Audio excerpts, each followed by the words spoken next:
आज हम एक ऐसे ट्रेडिंग कॉन्सेप्ट के बारे में जानने वाले हैं जिसे अगर आप सीख जाते हैं तो आपकी ट्रेडिंग स्टाइल हमेशा हमेशा के लिए बदल जाएगा।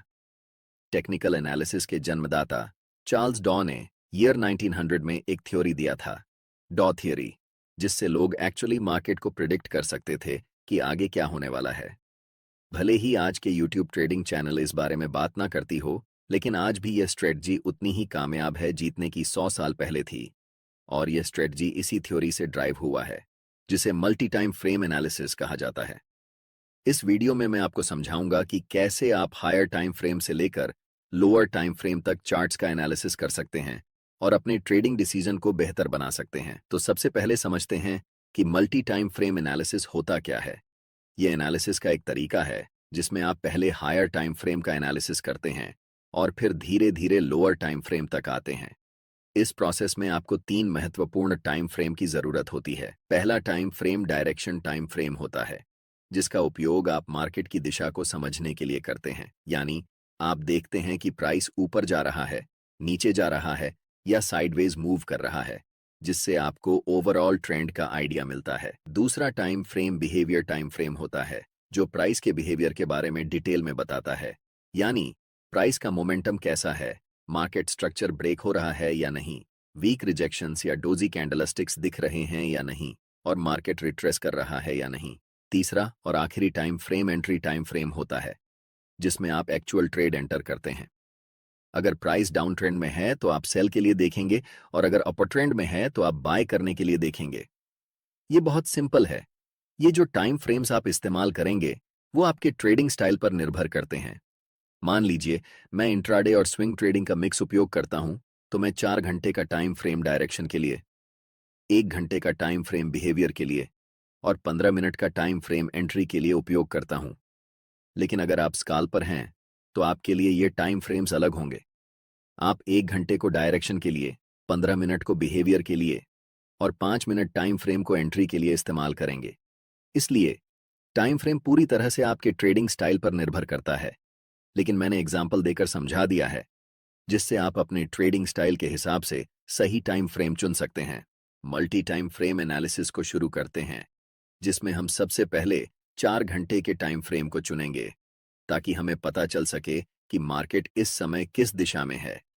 4 घंटे का टाइम फ्रेम चुनने का सबसे बड़ा कारण यह है कि यह हमें मार्केट का पूरा स्ट्रक्चर बता देता है कि अभी मार्केट किस दिशा में है।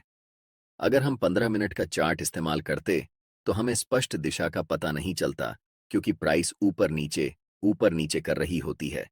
इसलिए दिशा को समझने के लिए हमेशा बड़े टाइम फ्रेम पर जाना बेहतर रहता है। आप में से ज्यादातर लोग इस चार्ट को देखकर कंफ्यूज हो सकते हैं कि यहाँ प्राइस क्या कर रही है और हमें कैसे ट्रेड लेना चाहिए, बाय करना है या सेल करना है, या फिर अभी ट्रेड नहीं करना है। लेकिन यह गलत तरीका है चार्ट्स को देखने का, क्योंकि हम एक इंट्राडे या स्विंग ट्रेडर हैं। हमें बहुत पुराने चार्ट्स को नहीं देखना चाहिए। हमें यह ऑब्जर्व करना है कि हाल के समय में मार्केट की प्राइस कैसे बिहेव कर रही है। अगर हम ऐसा करने लगें तो हमारे चार्ट्स पर बहुत सारे सपोर्ट और रेजिस्टेंस लाइंस बन जाएंगी, जिससे आपका चार्ट बहुत जटिल हो जाएगा और आप ट्रेडिंग डिसीजन नहीं ले पाएंगे। सोचिए, अगर आपके चार्ट्स पर इतनी सारी लाइंस हों तो आप कैसे समझेंगे कि इस समय प्राइस क्या कर रही है। 4 घंटे के टाइम फ्रेम में हमारा चार्ट बिल्कुल स्ट्रॉन्ग अपर ट्रेंड में दिखाई दे रहा है और इस समय प्राइस कंसोलिडेशन कर रही है। इस कंसोलिडेशन जोन का सबसे पहले हम हाई मार्क करेंगे और फिर कंसोलिडेशन जोन का लो मार्क करेंगे। चार्ट्स पर इन दोनों लाइंस को बनाकर हम वेट करेंगे। सबसे पहले हम मार्केट को डिसाइड करने देंगे कि उसे किस दिशा में जाना है। इस समय मार्केट दोनों तरफ जा सकती है, या तो अपना ट्रेंड कंटिन्यू कर सकती है या फिर यहां से रिवर्स डाउन कर सकती है। अगर मैं इस समय लाइव ट्रेड में होता तो मैं पहले 4 घंटे के टाइम फ्रेम में कैंडलस्टिक को इन दोनों लाइंस के बाहर क्लोज होने का इंतजार करता। तभी हम डिसाइड करते कि हमें बाय करना है या सेल। अगले कुछ कैंडल्स में प्राइस लोअर लो के नीचे कैंडल क्लोज करती है। ऐसे समय में ज्यादातर नए ट्रेडर्स सेल पोजीशन में एंटर करते हैं। मैं चाहता हूं कि आप ध्यान से देखें कि इसके बाद प्राइस क्या करती है। अगले ही कैंडल में एक बड़ी ग्रीन बुलिश कैंडल बनती है।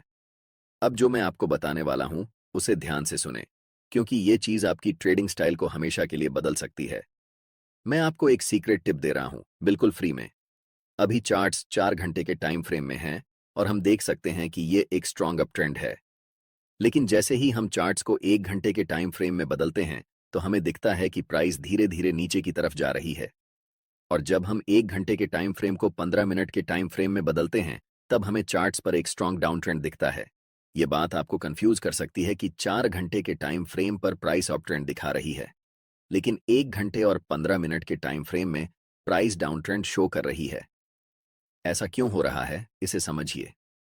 जब प्राइस 4 घंटे के टाइम फ्रेम में थी तो लास्ट कुछ कैंडल्स में प्राइस रिट्रेसमेंट या पुलबैक ले रही थी।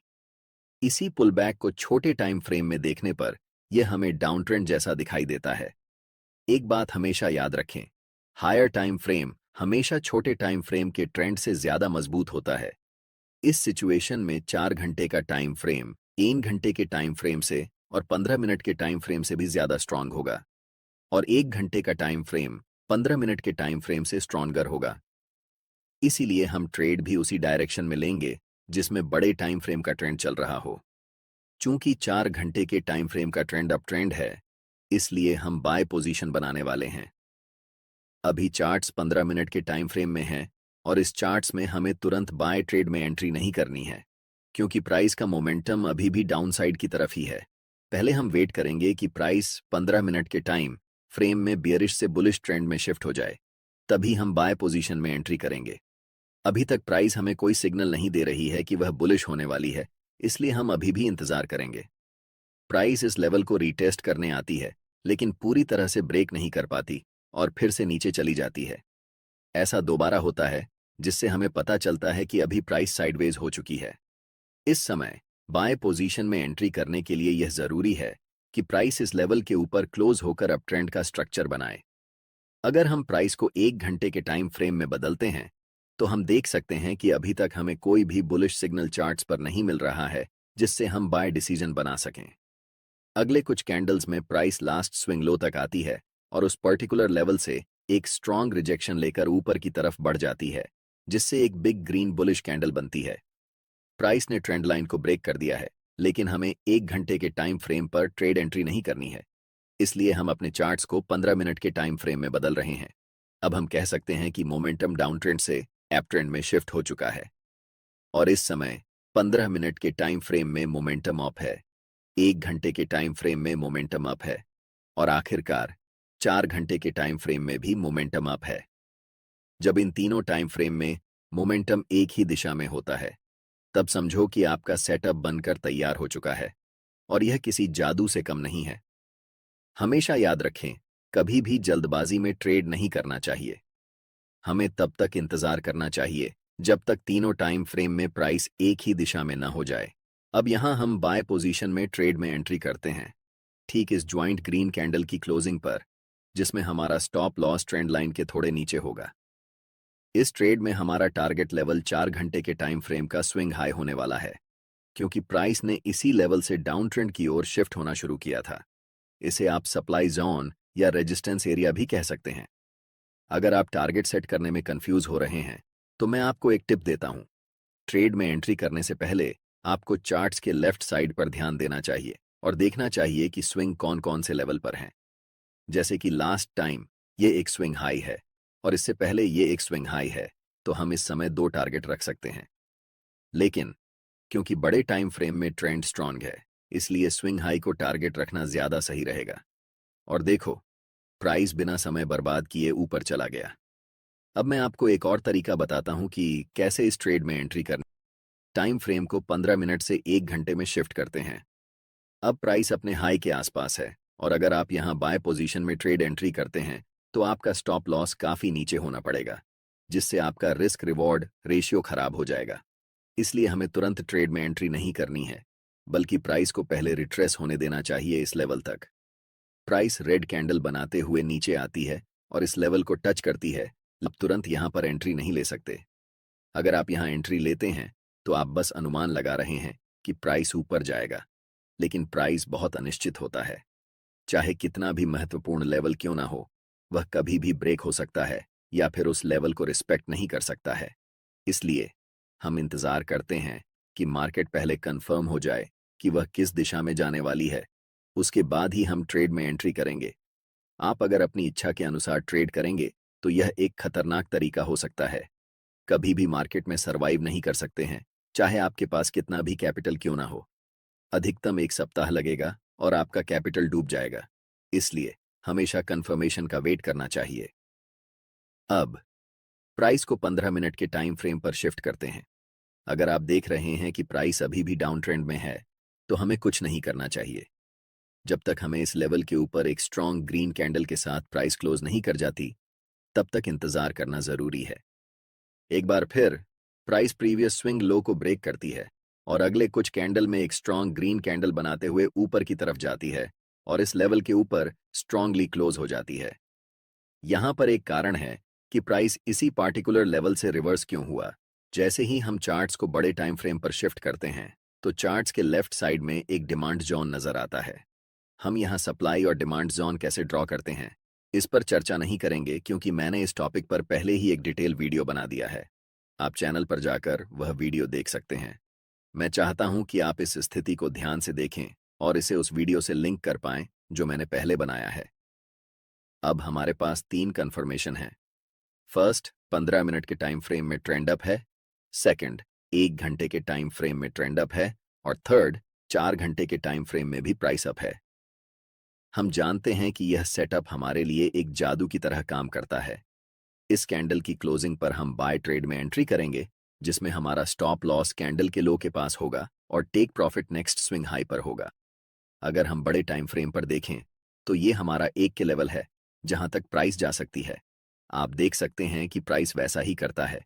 धीरे धीरे मार्केट स्ट्रक्चर बनाते हुए ऊपर की तरफ उस लेवल को टच करती है, जिससे हमारा टारगेट हिट हो जाता है और हम प्रॉफिट बुक कर लेते हैं।